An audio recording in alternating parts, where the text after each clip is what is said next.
Okay, I hope that you can hear me. I am not able to test this because I'm going live. I think this is really easy tool to use for this channel, as well, I'm not going to explain myself, but basically I'm going to start using the live streams as it's easier to express myself in the moment rather than making a video and then watching it and deciding it's not good enough and then not publishing it. So this way I am committed to leaving it in the public realm. If it's too bad, I'm sure that I can delete it. So welcome INFJs to this channel. I am getting a bit more used to it. A couple of you have a few of you now have been commenting on the channels, and I'm really impressed by the feedback and the support. It's not a lot, but it's a lot for me, especially when I'm being so vulnerable, talking about some of these uncomfortable, sensitive topics. I wanted to, at the end, I'm going to do a shout out to a couple of the people that responded, but I want to start straight away with the current state I am in. Right now I'm feeling very zen, very relaxed, very comfortable in my safe space, which I'm sure that that most of you guys have already found and discovered. If as an INFJ you haven't created a safe space for you and your personality, then I really recommend that you do. And that's, I mean, for any personality, for all of us really. But I was contemplating today the fact that a lot of the people sort of identifying with the traits and the behaviors that INFJs compile together as their person, that we suffer with a lot of anxiety. Yeah. And I don't know if it's more than the general public. I just know that the general public is already experiencing really high levels of anxiety, depression and stress. Mental health, at least here where I am from, which is Australia, is through the roof for a first world nation. And it's kind of, I don't think it's a good indication for where humans are at in the modern world. And I have a good idea that INFJs probably peak really, really high with anxiety, stress, and depression. Being one myself, I've experienced anxiety all of my life. And about a year and a half ago, a little bit less, a year and 3 months ago, I began to develop symptoms of post-traumatic stress disorder. And that really, and that was due to a severe incident, a family incident that really, but I'm not going to get into that in this channel, at least not now. But basically, I was really, the post-traumatic stress symptoms really, really forced me to listen to my emotions and the physical sensations that these emotions brought with them.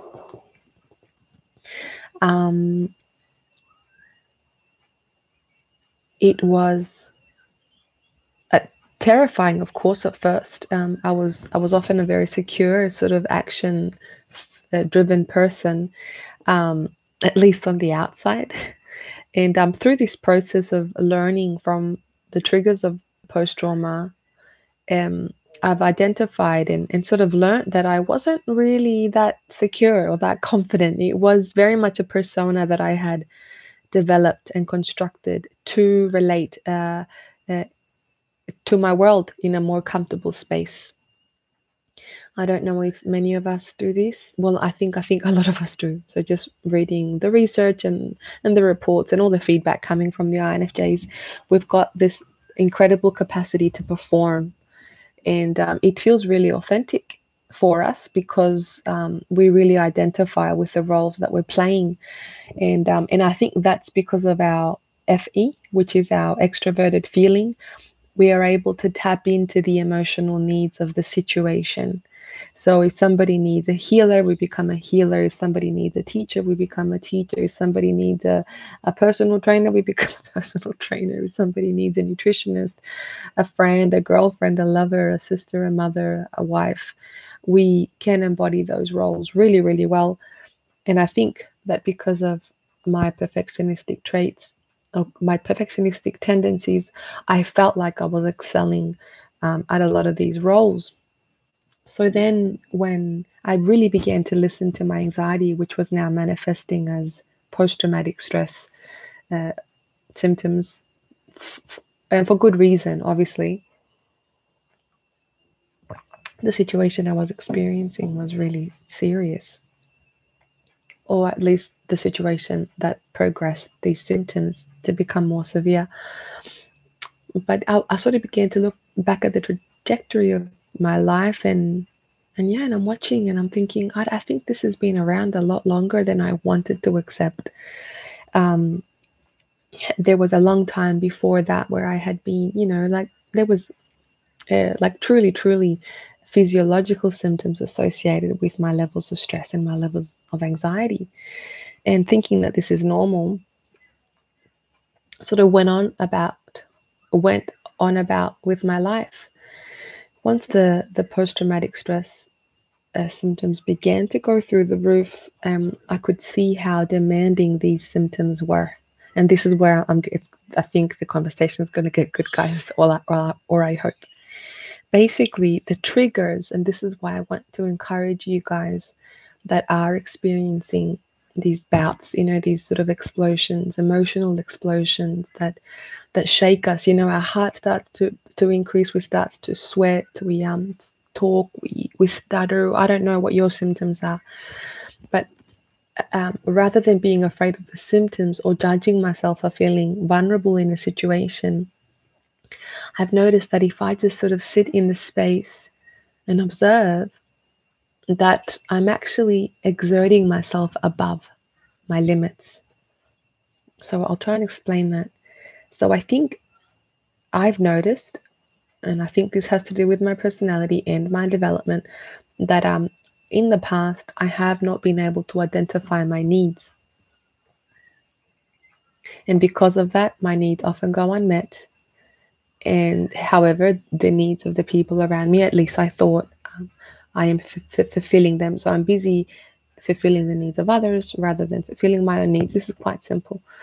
But then when the post-traumatic stress began to really make its way into my life, I began to notice, obviously, that the symptoms, that the triggers weren't random, yeah, um, and that they weren't so much about what had occurred in that traumatic experience. They were obviously, but there was an underlying intelligence associated that were like constant physiological reminders that I was going above my means, that I was extending my line of potential or possibility. What does that mean for me? An example, just like today. So I was planning to head out to hang out with a friend that I haven't seen for years.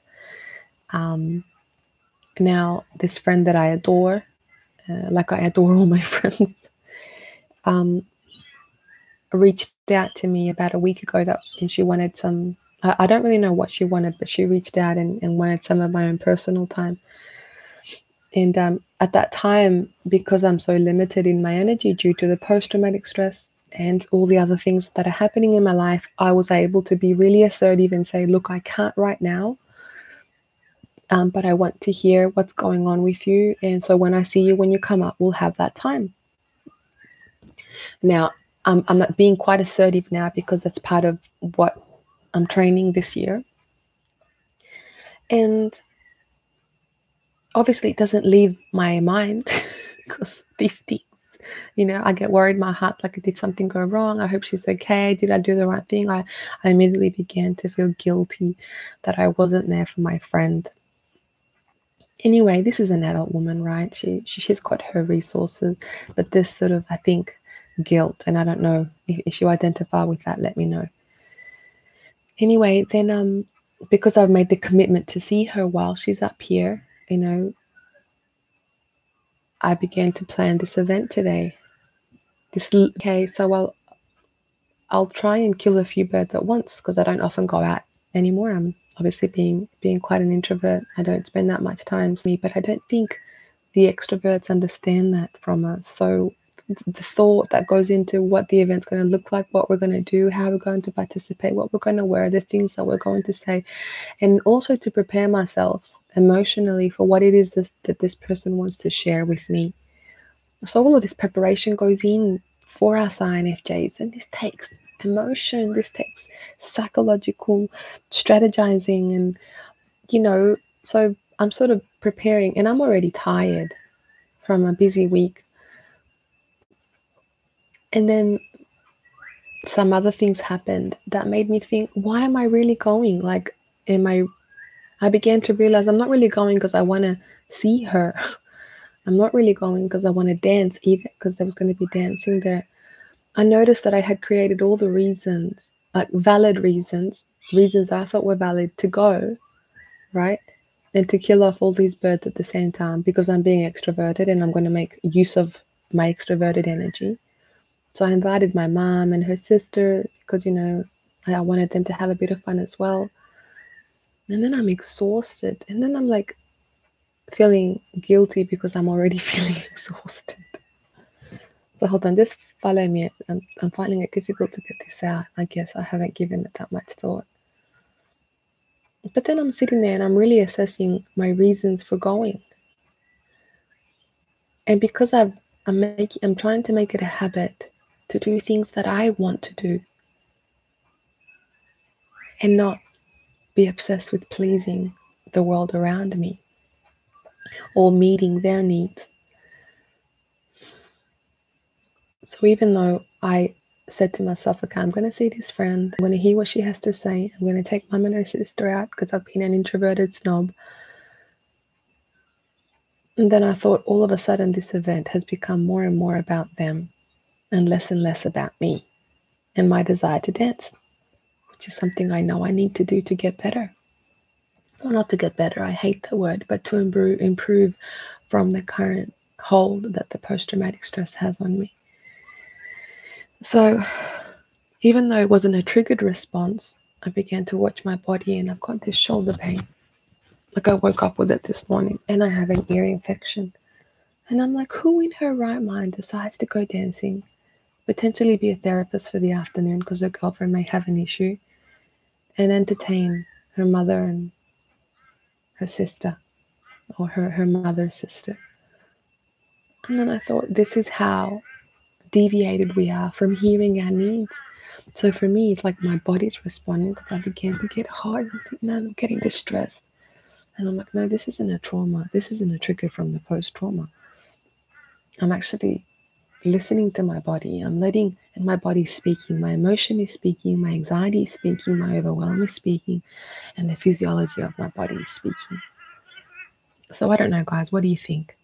Has any of what I've said made sense? Like, honestly, before I talk, I usually have a whole structure of how I'm going to say things, what I'm going to say. There's an outline. So whenever I do like live streams anywhere, it's really overwhelming for me because I feel like I'm just saying nothing.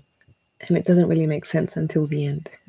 I know I'm titling these titles to INFJs because I feel like I just need people to understand me and to agree that I'm not crazy, and that this happens to others.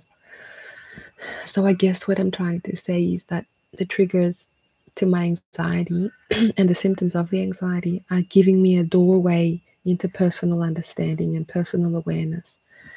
So I don't think that the pain on the left of my shoulder is coincidence. I don't think the ear infection is a coincidence. I'm listening to my body.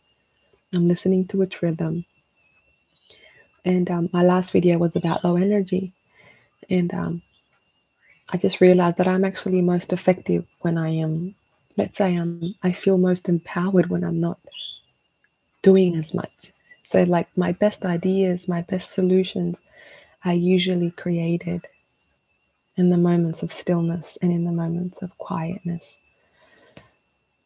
So there was a long time where I was at war with my low energy because it prevented me from really all that it was preventing me from was fulfilling the needs of others at a greater level and my own needs. So now that I have very, very little energy, I've made a serious commitment, guys, and I hope that you can with me to use my energy, the little energy that I have for me. And I've written it on my wall to remind me, and allowing the physiological symptoms to guide me uh, when my personality doesn't let me see that I'm doing something for somebody else rather than myself, and that it doesn't have to continuously be this sacrificial result because it just builds resentment in me anyway. So I'm looking for these win-win situations where I'm getting something and also the people around me are. So Infj is really listening to our physiology, and I think this is where our SE comes in, the extroverted sensing. I think that's why we need it, to really earth into our substance and let it speak to us. Let our sensations speak to us.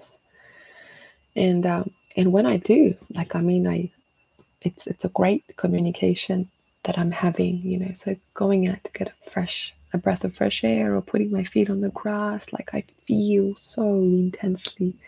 And I guess because that function is there, just waiting for me to use it. So I don't know if this makes any sense to any of you. Please feel free to give any tips or advice on how you manage it.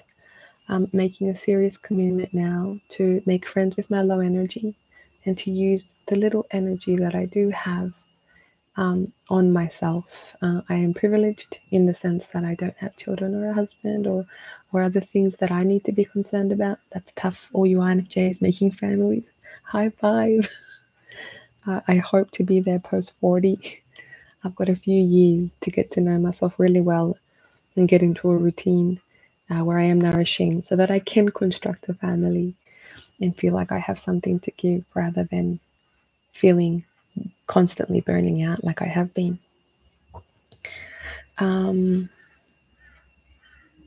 Okay, I think that makes sense. So, listening to the physiological symptoms as a way of personal understanding, the things that trigger anxiety, using it to scout, okay, what am I doing right now? What's going on around me that's preventing me from that's increasing my anxiety? How am I exerting myself outside of my limits? So that's, so the physiological symptoms, the emotional, psychological symptoms, and then ensuring that the little energy I do have is used on myself. Um, and again, I like the idea of this channel. I'm going to keep using it. If it's not useful to you, please feel free to just ignore me. If you find it helpful for you, feel free to share your opinions. I think so. I wanted to do. There was a couple of you, Kid Core, and I think the other one was. Let me find it. I'm just so excited that I'm jumping into subscribe to the ones that are subscribing, so we can keep encouraging, even if we're the only ones hearing each other, like just that we're not alone. And I think we're going to get better at it. So I've got it was Kitty Corn. There was a new one. Who was that? Oh, Huey. Hello, Huey. And I did subscribe to your channel, and I think you're doing really well. You're really using your charisma in the videos. I'm trying to not use so much charisma in mine. I can come across really charismatic, and here I'm just trying to be as much me as possible. I don't get to share the quiet, confused me very much. I'm practicing though. But I really like that. And key to core, oh my God, I read everything, and I think I don't know. Thank you for the encouragement, the tips, the information, all of it. And I hope, I don't know, have you opened up a channel? Thank you for the links as well. I didn't. Please let me know if you decide to jump on and start sharing your ideas as well. the project you asked about, the project I'm working on. So obviously that's where I get to put on my show. I my persona. I'm actually a really good teacher when I'm not just going around in circles with a thought. When I've got something down pat, I can say confidently that I know how to transmit a message, and I do that in bilingual. I speak Spanish as well, so it's both in English and in Spanish. The project is prevention psychology. If for anyone else that's listening, it's I don't know whether you've noticed, but I have definitely identified that many of the emotional psychological dilemmas that humans find themselves in has more to do with our incapacity to digest dark emotions, dark thoughts, and interpersonal conflicts. Um, so a lot of the individual cases that I would work with were basically needing the same solution. There is obviously a level of individuality to each conflict. However, I understood that what was making those sessions more difficult was the individual's fear of experiencing a dark emotion or a dark thought or a conflict, and therefore avoiding it, repressing it, and then it coming back in different waves through their human experience. So the project is basically prevention psychology. I want to work with the idea of, rather than finding yourself in the place of darkness and overwhelm and then reaching out to see a professional. The idea is to have these subjects, these psychoeducational trainings accessible to community members at incredibly compassionate prices, so that there is no discrimination for social economic status, and for individuals to access the tools so that they can feel more empowered to digest dark emotions, dark thoughts, interpersonal and inner conflicts on their own or with their network. I've already piloted the project, and its success is is very probable here in my community as well. Things are going really well, but very, very, very slow.